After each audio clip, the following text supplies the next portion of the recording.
It's Gary Stocker, and welcome back to a special episode of This Week in College Viability. And we're bringing back a returning guest, Jon Nichols, author of Requiem for a College. Jon, it's always fabulous to have you on the show. Thanks for coming back.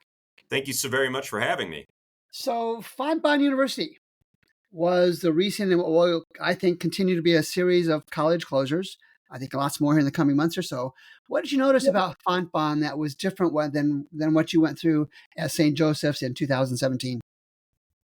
Well, first of all, my sincere condolences to everyone at Fontbonne. If you've read Requiem for a College, you know that have been through this pain and know it all too well. So I'm sorry anybody else has to go through it.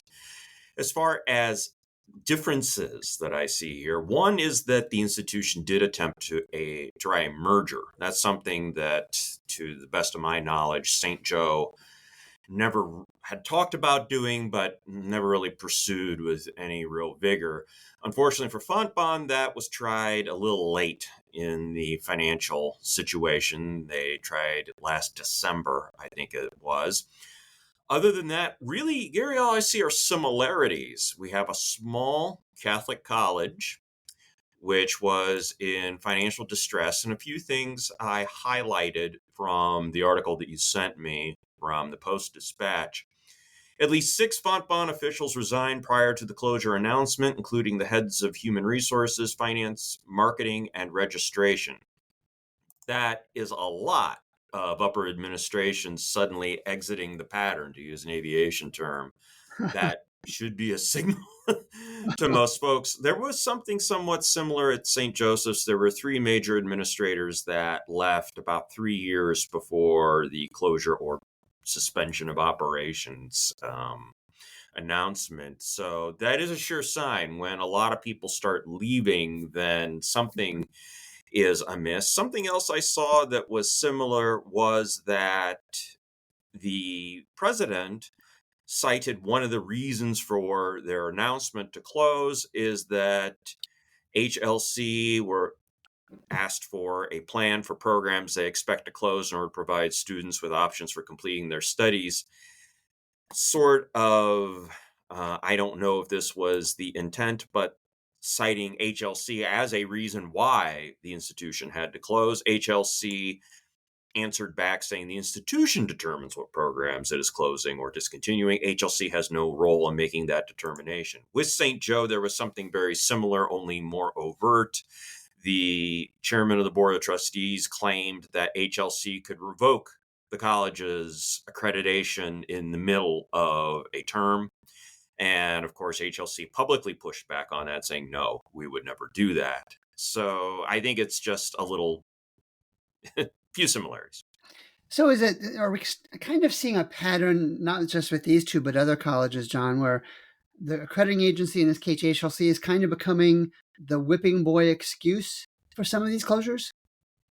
I don't know how common it is. This is the second time, including St. Joseph's College, that I've seen them listed at least a reason why the college claimed it couldn't go forward.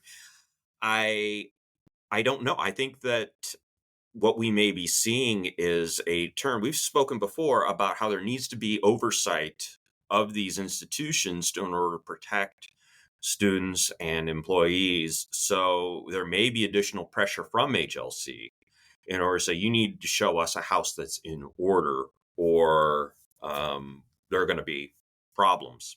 One other quick thing I noticed is that the Fontbonne will be closing in 2025, so that at least gives students and employees more time to try to figure out how they're going to reset their lives. And that's something much different than happened at St. Joseph's College, where the announcement was made in February and the final commencement in May. Yeah, I'm going to be watching that too. I can't say, Jon, that I've noticed a pattern where colleges are giving their students more lead time, but certainly Fontbonne deserves credit for doing that. Yes. McMurray in Illinois a couple years ago. Of course, the bad example of bad closures was Mount Ida back in Massachusetts back in 2018 or 19. They closed 1 month. They made the announcement 1 month, and I think they closed the next. So it'll be interesting to watch. If we're looking at more college closures, and we almost certainly are, it'll be interesting to see what balance we find happens with announce today, close tomorrow, or announce today and close some year or two down the road for that kind of stuff. One of the things that caught my attention about the Fontbonne history is it was just last fall, I think, where they made some announcements about staffing cuts and degree program cuts, and say it was 6 months ago, probably not that long. Yeah, it And wasn't too now, long ago. 6 months later, they're saying, well, we have to close. Do you make any connection between a college saying, hey, we need to cut back, and then a relatively short time later saying, we're done?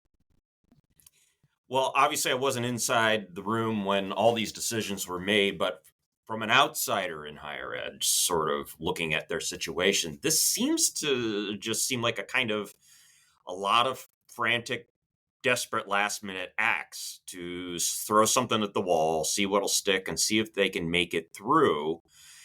And the president was quoted saying that those layoffs and program cuts that you talked about were necessary to ensure the institution's continued success. And then we have, like you said, just a couple months later, we have this closure announcement. So didn't come with the retrenchment didn't come in soon enough, or it just seems to be that when coupled with the rapid departure of several administrators, you begin to wonder if a lot of people were sort of pounding the table, waving their hands, saying, "We got a problem. We've got a problem." And somebody somewhere in leadership control just couldn't see that.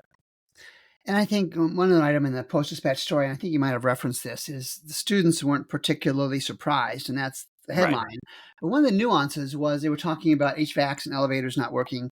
And there's a bigger picture story here that goes way beyond Fontbonne. I'm going to reference a story that I think I posted in my podcast on This Week in College Valuability this Monday. And there was at Evergreen College, I can't remember, John, where that is. There was an issue with the carbon monoxide indicators making too much noise. The maintenance staff turned them off because they were annoying. There was indeed a carbon monoxide issue, and a student lost their life Oh my as a goodness. result of carbon Boy. monoxide poisoning. And the bigger picture here is not just the tragedy at Evergreen and the notes from Fontbonne, but what are your thoughts about colleges not having the resources to make sure their students are safe in that college experience? Well, I think it's disastrous. The number one commitment any higher ed institution should have is to the safety, first and foremost, of their students, because how can it be an atmosphere of learning if students do not feel safe? Yeah. So, when deferred maintenance, as we were talking about in a previous podcast, and as I mentioned in Requiem for a College, there were concerns, of course, where and this is a much milder um, example, but one of the more dilapidated dorms having black mold issues, and that possibly leading to upper respiratory issues for students. Yeah, when you have things like that going on, they're naturally going to pop up in places that have a long-term deferred maintenance. One of the things that the mayor of Rensselaer stated publicly in a newspaper interview about St. Joseph's was how reactionary the administration was. If there was a hole suddenly in a roof in a building, well, then they went to go patch it. They just reacted to problems rather than having a proactive, preventative approach. One of the students from Fontbonne said it best, I think, no real notice, no real plan. Yeah. And I think that is rather evident. So that, I think, is another commonality with the small colleges that struggling to find a plan to go forward. Well, John, I appreciate you. You're quite gracious with your time to give me a couple minutes to kind of draw some connections between what you went through at St. Joseph's and what the students, faculty, staff, and really community are going Yes. through at Fontbonne. You and I both know it's going to happen again. And for those of you listening to the podcast who want to read a predictive story that's actually a history of a college closing, Requiem for a College written by Jon Nichols in 2022, is released, right, John? In Correct. 2022 is available through Amazon and other retailers.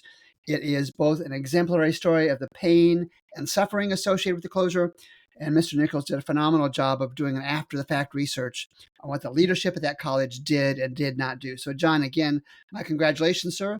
Thank And you. we'll talk to you again soon. Appreciate it very much. Looking forward to it. Take care, Gary. All right, John.